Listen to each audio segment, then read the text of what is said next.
Alright guys, today we are going to be reacting to Andrew Wilson destroys MAGA feminist arguments on voting. Dang, I love these topics. Let's jump in. Can draft men to war. What do you guys think about drafting women to have children? What do you think about that? Is that fair proposition? No, because we want children to be born into families that are willing to be responsible for a child, that are willing to be good parents. Yeah, but men don't want to go and die in some trench in the French cow country. Okay, but there's also a child you have to consider in this situation. It's not just about what people want. There's a child. There's a child involved, and we want the well-being of that child to be taken into consideration. I also don't recall God ever comparing childbearing to war, men being enlisted in war in the Bible. Sorry, what? Like, I don't recall women bearing a child compared to men enlisting in the war in the Bible. Are you saying war less bad than giving birth? Or I'm just, well, actually it is. So the idea of women being saved through childbirth is mentioned many times, that's one of the primary pathways to salvation for women. It gives it a moral authority in society. Also, I'm not really interested on this particular topic. I'm not making a religious argument because the United States and every single country in the world compels males only to be conscripted in times of war.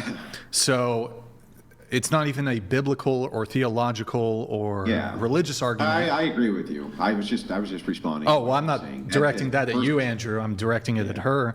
That's 1 Timothy 2:15, by the way. Yet she will be saved through childbearing. They continue in faith, love, and holiness. Yeah. So for example, you could moral duty. You could have a secular government that only, and this is the case for almost every single nation, with the exception of less than a handful, men are compelled by force in times of war, drafted.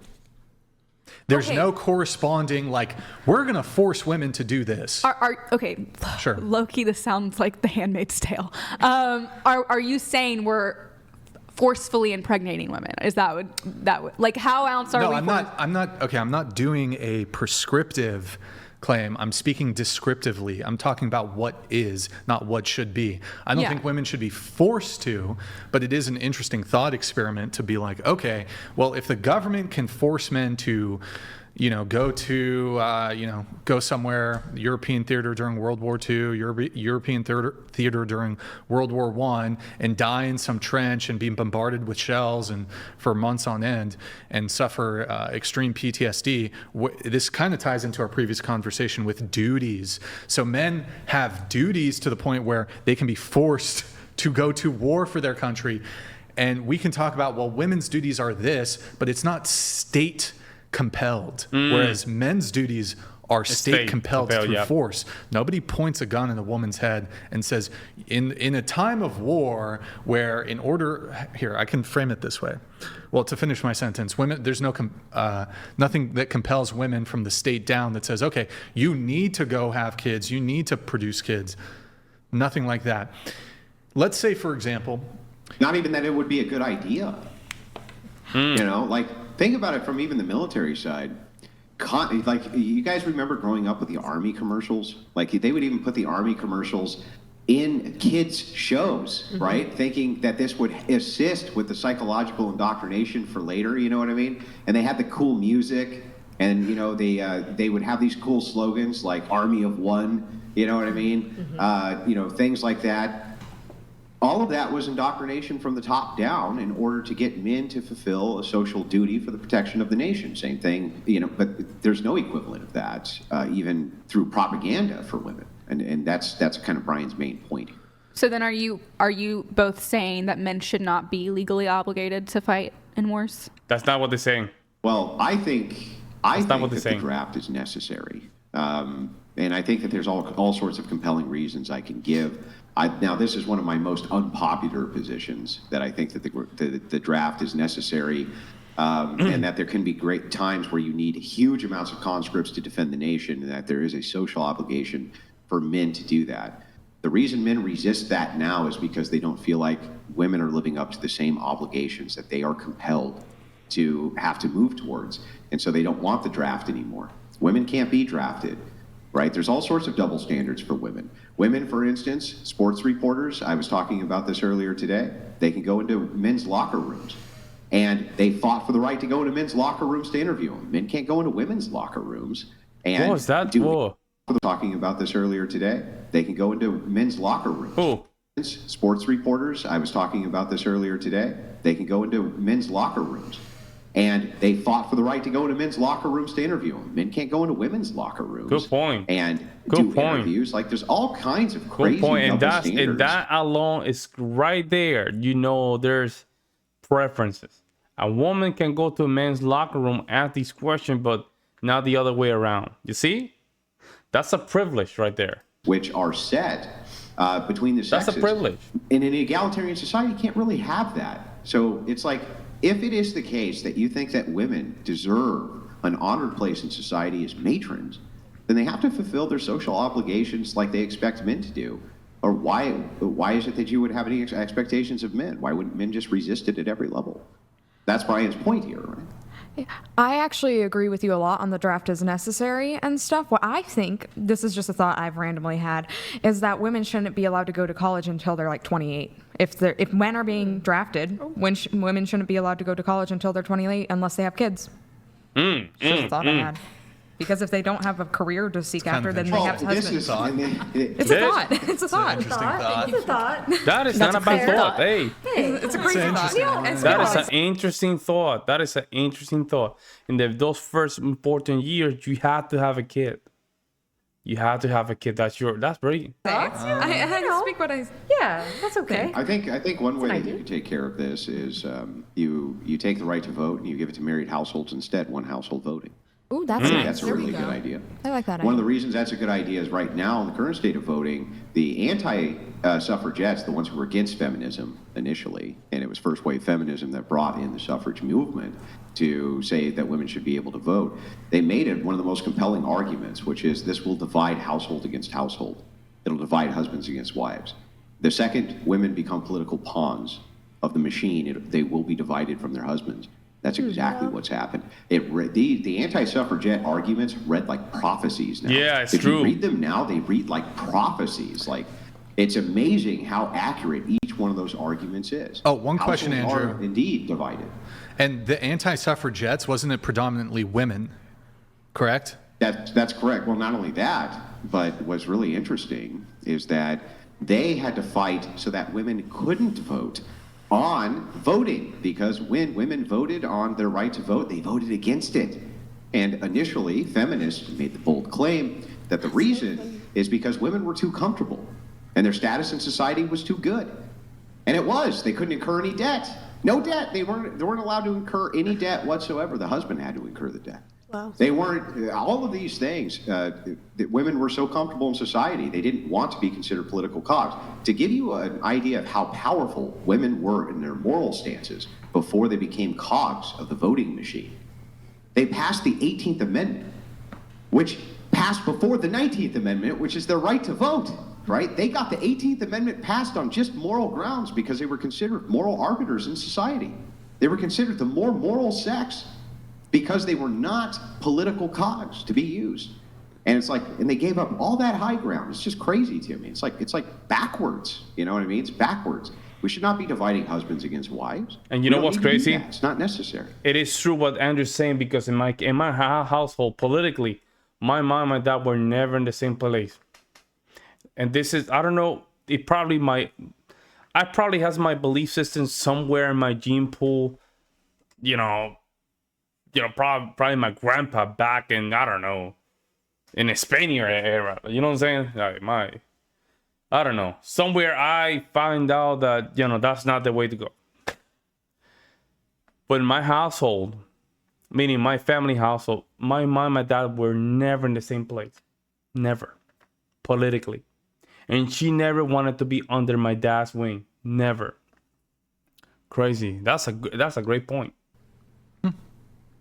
I would say in like Hang on, today's... chair three was giving me the look though. She was giving me the like. Yeah, Sorry, true, I have true. RBF. This crazy True. fucking guy, this crazy fucker's ideas over here. Yeah, that's true. She's being kind of Do you weird, man. actually think that women should not have the right to vote? 100%. Well, actually, I think most people shouldn't have the right to vote, not just women specifically. And here, well, let me make a case. And let's see, maybe I can make a compelling enough argument that I can change your mind. Does that sound fair? You can try. So, do you think that you're pretty informed on the issue of abortion? Yes. Do you think that most women at 18 years old are? No, but I don't think most men are either. Why do you think it's a good idea? Yeah, men either. Exactly. Agreed. Do you think it's a good idea that they can nullify your well-informed vote? That they can what? Nullify your well-informed vote on that issue. I think that everyone should still have the right to use their vote when they are impacted by the government. Why do you hate the founders so much? The founders didn't believe that. Our founding fathers not only didn't believe that, but set it up so that that system was not in place. They believed that stakeholders in society themselves should have the right to vote because they were informed on these political issues and had stake in society. And that the youth especially, like our founding fathers, would roll over in their graves if they knew that 18-year-olds could vote inside of political elections. They would lose their fucking minds. They'd be like, what are you people doing? Are you insane? Yeah, it was a huge mistake. So, I mean, why do you disagree with them? Why do you think it's a good idea? Well, because they're still impacted by the government. That creates the ability for the government to oppress 18-year-olds. Yeah, but why not go 15, 14? Why not giving the vote to 13, 12, or 11 years old? I mean, 10-year-olds. 16-year-olds are. There you go. Yeah, I mean, 16-year-olds are impacted by the government.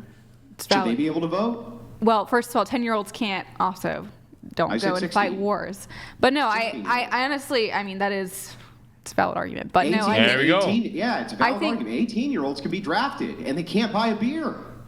They can't buy a fucking beer. They can't rent a car. But they can be drafted. They can't buy a cigarette. They can't rent a car, but they can be drafted and go off to war. How is this a good system? Like, make a compelling argument back. How is it a good system? I think honestly, 18-year-olds are so fucking stupid they shouldn't be able to drink, but they're so smart that they should be allowed to have a gun and that they can be compelled and conscripted into military service. How is this a good system again? No, I honestly, I kind of see your point, but I don't think the solution is to take away vote. Honestly, It is. I'm sorry. I'm in that boat. I'm sorry, guys. I'm in that boat. Not only for women, right? I'll say majority of people. The way the Democratic Party just run their campaign targeting young people is disgraceful. It's disgraceful, and especially minorities. I mean, you know what's crazy? A lot of these Democrats, you go to their cities, they pull a lot of lust in their public transports. A lot of lust. And that's how they get them very tied up to this machine. They use their vote to gain power. People like that, they have no family, no kids, no nothing. They have no say in the system.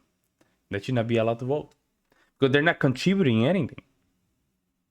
A very nihilistic view to the world. At that point, you're not serving anything to the community, in my opinion. Anything, it would be to ensure voters are well informed before they vote. But no, I think it's a hard thing because there's pros and cons of. I don't think it's a good system. I think if we look, and here maybe I could change your mind because we found some common ground here. Yes, but your argument doesn't say why women shouldn't have the right to vote. It's kind of just saying why 18-year-olds are dumb. Was my argument that women shouldn't be able to vote? What was my actual argument? That most people should be able to, right? Right. Okay. So how does this relate? Yeah. So I think that you could do one household voting. I would give the right to vote to married households. I think that could be a really good idea. Another way that you could do is you could raise the age of voting to 30. I think that would be super helpful. I think that there's all sorts of different things that you could do, but it's going to disenfranchise a whole lot of people. And I'm just totally fine with that. I don't think everybody needs to be enfranchised. I think what's happened is the way politics are set up in the United States, they're set up between blocks. And it's which block can be bribed by the electoral money that lobbyists go in and say, look, we're going to fund you with X dollars so that we can pump and dump a bunch of cash, right? A big scam for a voting block. And then they use that sort of political power, not on behalf of the constituency, but on behalf of the lobbyists. So why is it a good idea? Good point. Why is that a good idea? Yeah. Enfranchised when clearly they make terrible decisions in life. And they're not ready for that sort of responsibility whatsoever in running a nation, having the say in running a nation. Why would you let them vote? That's stupid, right? Well, the issue is there's smart people that are 18 and there's really, really dumb people that are 80 years old. And like there's going to be good argument. However, I will give you that argument. However, how many smart 18 years old you have compared to 60 years old? The 60 years old at least went to the trenches, contributed to the system, already went through many years of experience through their life, that it's enough for them to even contribute and just have a say in the country. However, the 18-year-old to just be smart enough, right, it's so minute that it's not even worth it to even have the conversation. Smart and dumb people, and so you can't Yes. just generalize a I'm whole going age to group. completely agree with you, but you can generalize, and here's why. I can agree with you. There's going to be really smart. There's going to be 18-year-olds right now who are much smarter than you. Not me, but you. And the thing, kidding. It was a great joke. I slipped it in there. It was a great joke. But anyway, there's going to be 18-year-olds who are out there who are smarter than me and you. I agree with that. There's not going to be many, though. And there's going to be 80-year-olds who are much dumber than that 18-year-old, but there's not going to be that many of them. Okay, so if that's the case, we're not going to make social policy based on outliers. Yeah. You would never do that. Everything in politics is a give and take. Anytime you make a political decision, it's going to negatively affect some group somewhere, and there's not a damn thing you can do about it. So not only that, we tried that with the mafia, the alphabet mafia, with the robot, the Transformers trying to just go to females, sport, and it's not coming out well because they want to make these policy changes to the minorities. And what they're doing is they're putting the majority at risk. You only need one victim. You only need one victim. That's all you need. The same with migration. You only need one victim. So you don't need a lot. You need only one victim. But they're making these changes just because it's not that much. But you only need one. You only need one victim to just create chaos. Knowing that, having that foreknowledge, why would we make social prescriptions based around the fact that some stupid-ass 18-year-olds no longer can vote, but the one or two who were really smart and informed, we've taken away their vote too? It's like, so what? Yes, that's politics. But if the government isn't incentivized to care about young people, if we really did make the voting age 30, then the government isn't going to care about young people anymore. They are not going to work as hard for them. That's just how it would work. That's why That's silly. It's an That's issue. silly. The constituency of the government would be parents. The parents are definitely going to have a whole lot to say about how young people are treated and what young people ought to be doing or not doing, just like parents in the home do right now with their kids who can't vote. So how would it even disenfranchise them? They would have to trust in the generation of their own parents to represent them correctly, which, by the way, they do right now. They do it right now. Good point. Good point. I love when it comes down to the voting aspect. I love these conversations because it does in a way, right? It does bring things into perspective. And again, I'm okay with that. I'm simply okay with that because these conversations not only put it doesn't only move the conversation forward, but it can bring real changes. Let me know what you guys think. I'll see you next one.